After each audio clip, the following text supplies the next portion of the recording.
Welcome to 2 in 22, where we provide 2 insights on go-to-market success in just 22 minutes. I'm the host of the show, Gary Schwacke. Each and every week, I host a conversation with an experienced professional who shares 2 insights and the stories behind them that they feel are critical to go-to-market success for growth companies. We will hear from executives and private equity investors with a variety of backgrounds, experiences, and perspectives.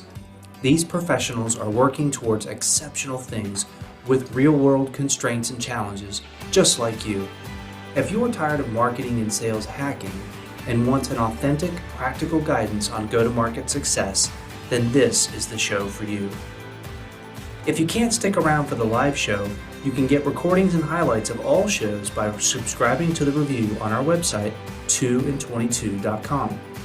Now, let's jump right into the show.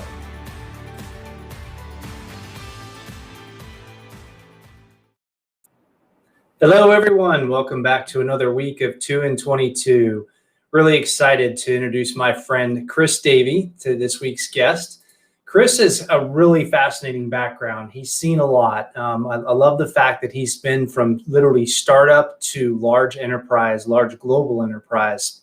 He's currently a managing director with the Riverside Company, a large, very large private equity group that has multiple funds in multiple asset classes and different size companies. So we'll see a lot there.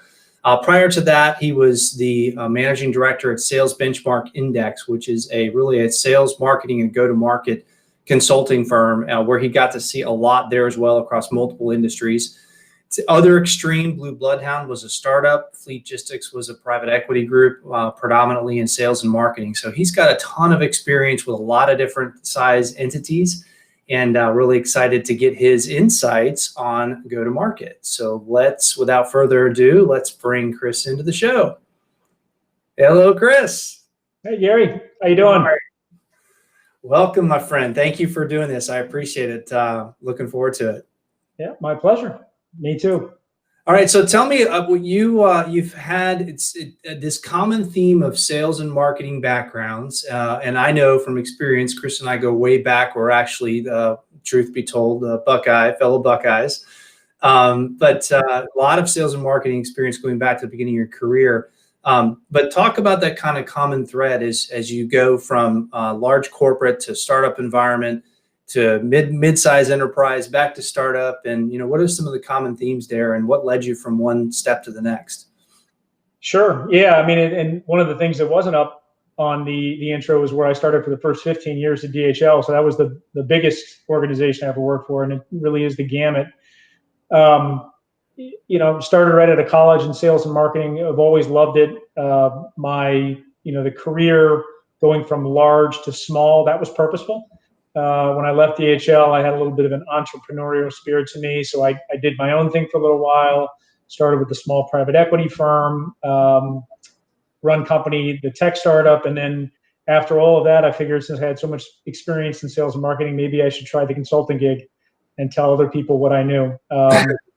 I'd say a common theme is about 80% of what makes companies successful across the board, whether you are a $10 billion enterprise or whether you are a $2 million startup, is pretty similar. Obviously, market differences, et cetera, account for that other 20%, but there's some real basic foundational stuff that if you do it right, you got a really good chance of being successful in your go-to-market motion.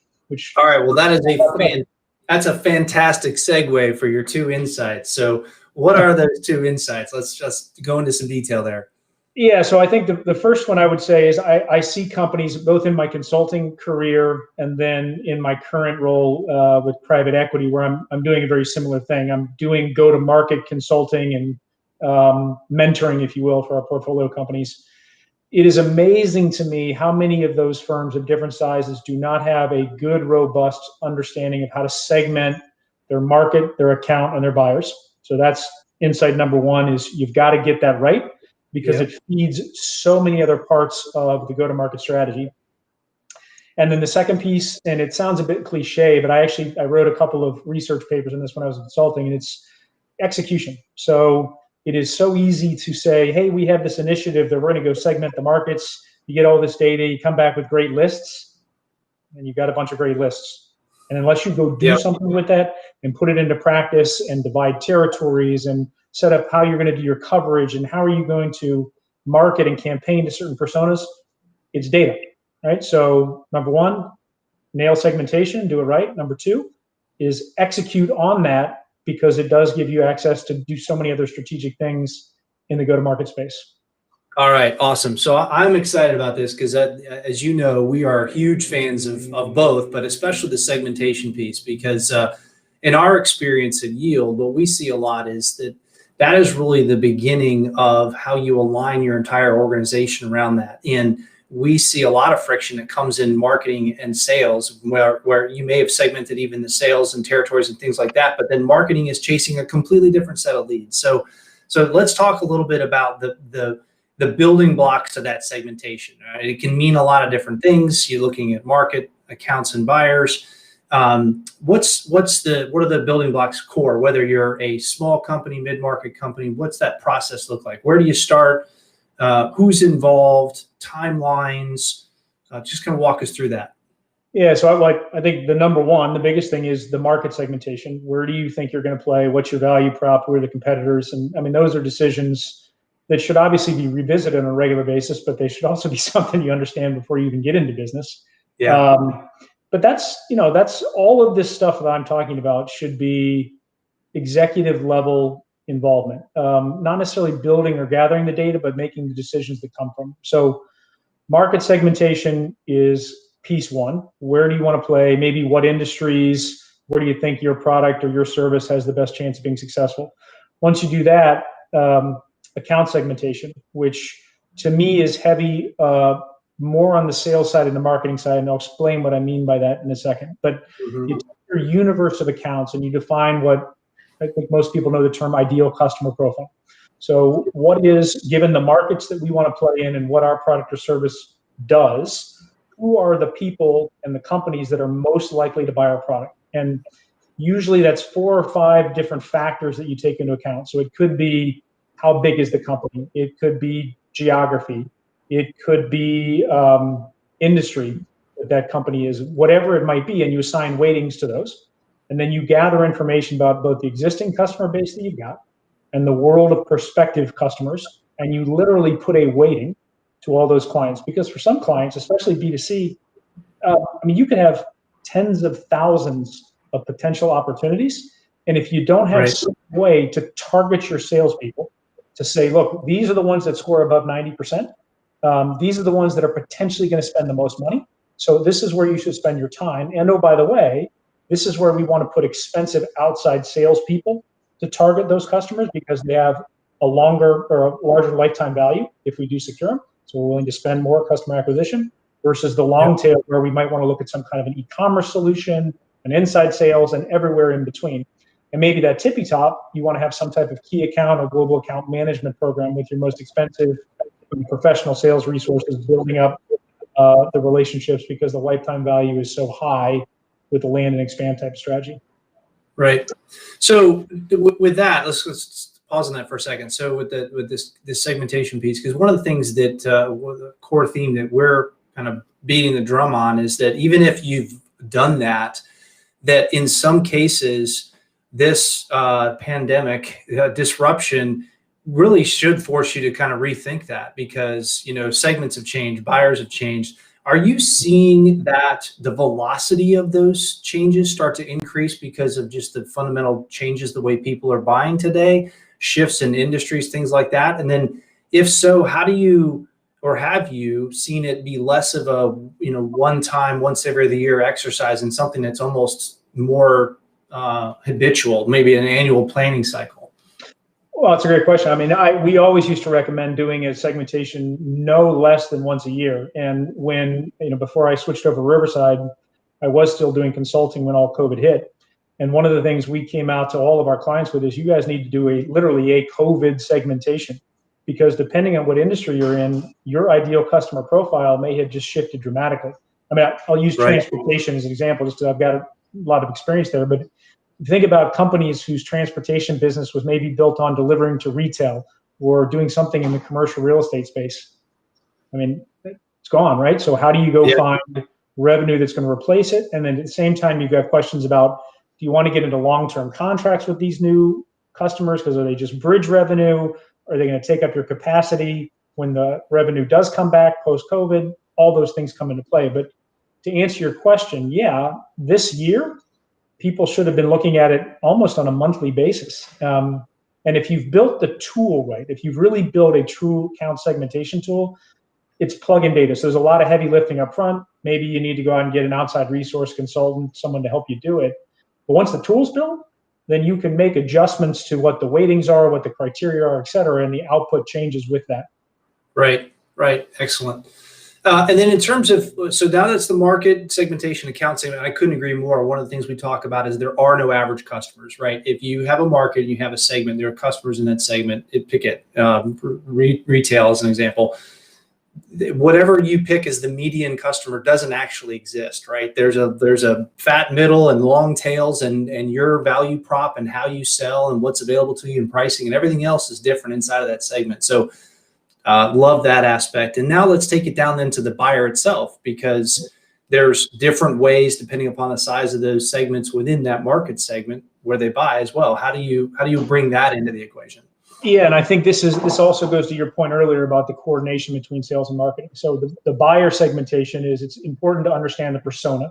And I think everyone knows what I'm talking about when I talk about personas and playbooks. And you've got your buyer's journeys where each of those personas goes through a different path. But there's two pieces. There's one is, how do you sell to those buyers, depending on who they are and what stage in the buyer's journey they are. But then how do you market to those personas, right? So if you are try and think of a good example.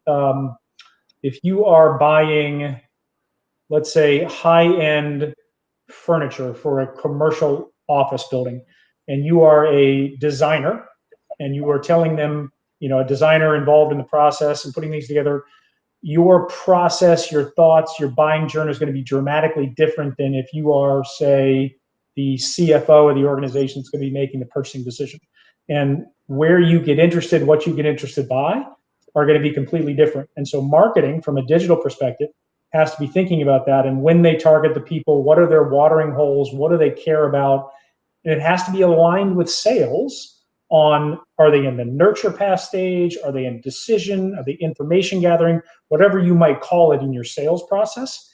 But having that linked very tightly, so marketing knows, look, at this point, we're going to run a campaign for these personas who we believe are at this point in the journey. And you've got the whole circular thing, right? Where if you go through that and they don't buy, how do we put them back into a nurture path? And what is the message you're going to take to those personas at that point? So they're all collaborated, and marketing and sales, if they aren't under the same person, have to be talking on almost a daily basis to get stuff really narrowed in. Yeah. One of the things we've got about 10, believe it or not, I told you this would go fast. We've got about 10 minutes left. So we want to make sure that we leave time for the second piece. But just wrapping that up from a segmentation perspective, buyer perspective is, one of the things that we have said is intentionally provocative is that marketing is eating sales. And what we mean by that is, does sales go away? Of course not. But what it really means is that the buyer themselves has changed how they consume information, how they want to buy, even for some really big ticket items where they want to go as far as they can down the journey. Some estimates 85% plus, where it really becomes sales and marketing are a form of distribution channel for information that, to your point, needs to be aligned with where they are in that stage. Are you seeing that in the companies with which you're working? And if so, how has that changed the sales process? Is it even more refined intent data so that you're really narrowing in on the most opportune buyers through marketing, or how does that change the alignment between those two disciplines? Yeah, you're right. 70, 80%, whatever it is. I would almost tell you that the sales getting eaten by marketing, if you are making cold calls as a salesperson, unless you are maybe an inside sales banging phones and that's your job, you're inefficient, right? With the reach and the tools and the understanding that we now have from a digital perspective, marketing, if you really do have that all aligned, your salespeople, and certainly any outside expensive salespeople, should be focused in on warm leads 99.9% of the time. the idea of picking up the phone book and cold calling, or really cold calling anything, it's candidly a waste of time and it's inefficient. And I think that's the biggest change. And the reason that is because marketing's become so sophisticated that it has the ability to bring in those leads, get them qualified, and hand them off on a platter to sales, where what sales has to do is just, not drop the ball. And I'm saying that as a sales guy. So I was just going to say, I'm sure sales teams will love that analogy.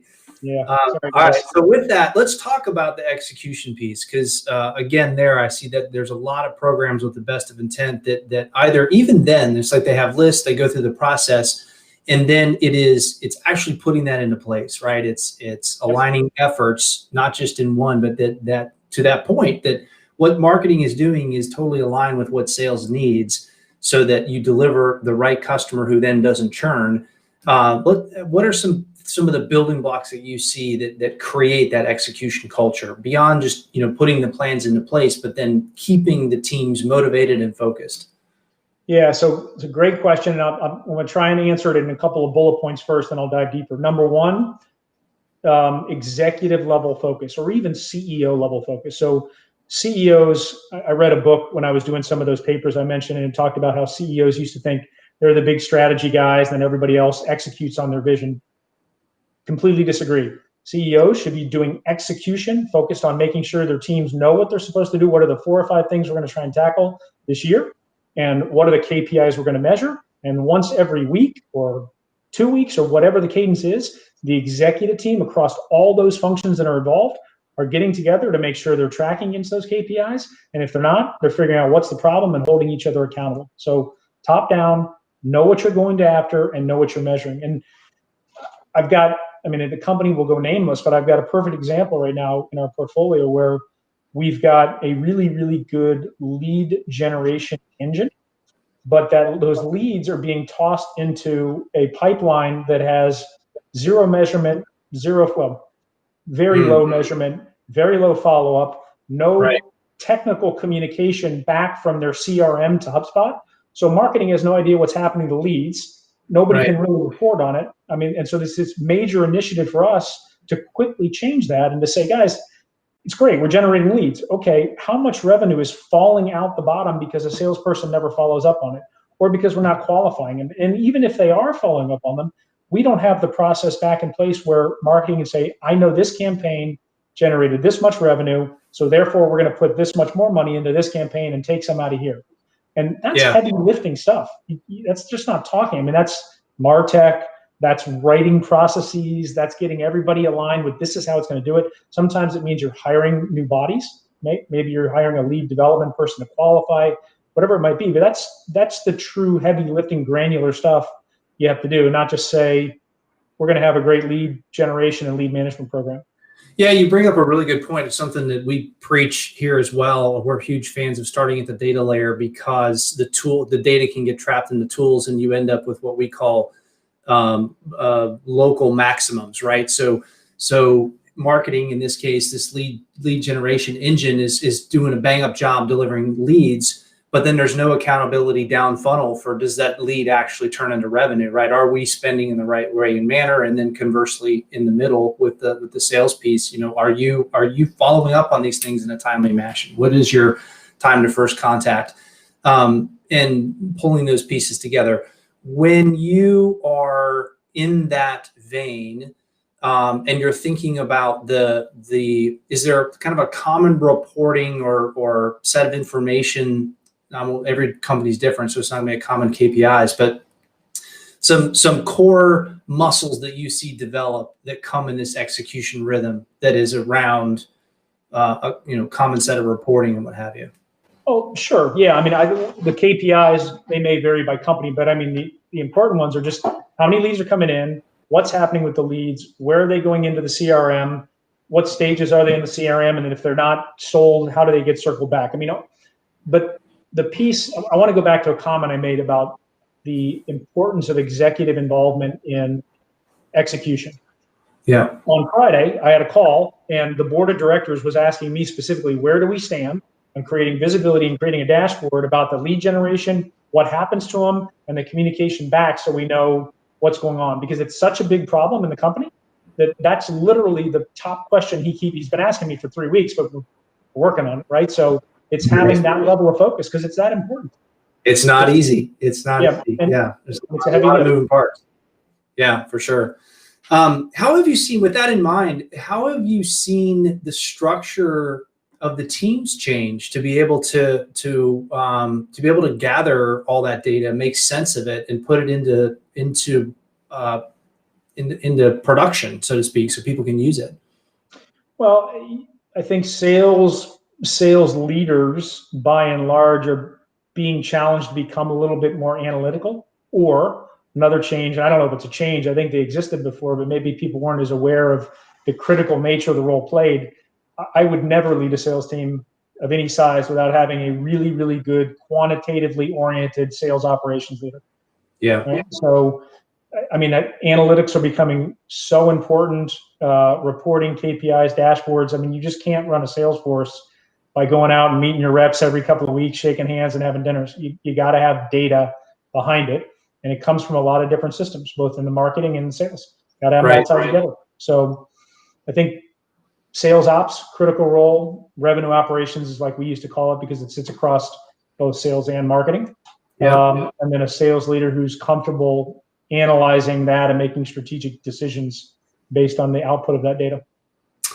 This might be the last question because we have time for, but related to that, because this is always the balance that I think a lot of companies, particularly in the emerging growth stage, face, is that when they get to a large enough size, and I don't know, maybe that's 5 salespeople, and now you're at this point where there's enough complexity, you've got marketing happening, particularly if your business is to a larger number of small to medium-sized customers versus isolated with a few really big ones. You run into this point where you need to make that investment in the person, sales ops, revenue ops, whatever the case may be, versus a salesperson. Where do you typically see that break point where it's like, look, yeah, it feels good to add another salesperson because you're putting more feet on the street, but adding this one makes all of those others more productive and provides the foundation for you to then add the next scale. Do you see some commonalities there? Yeah, I mean, it's a tough question to answer.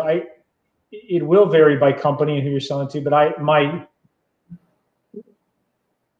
going to say somewhere around the 20 million threshold, 10 million threshold, but that's such a swag. I mean, really, when you can't keep your arms around it anymore and you start, we have a lot of companies when they're growing, right? You got a founder and a couple of people who know it, and the salesperson just has all these relationships, and you got a couple of salespeople, they might do their CRM on a spreadsheet, but I mean, if you're going to scale and you're going to mature, sales operations, I would tell you, before there's another layer, before there's a middle layer of management, sales management, I would put sales ops in.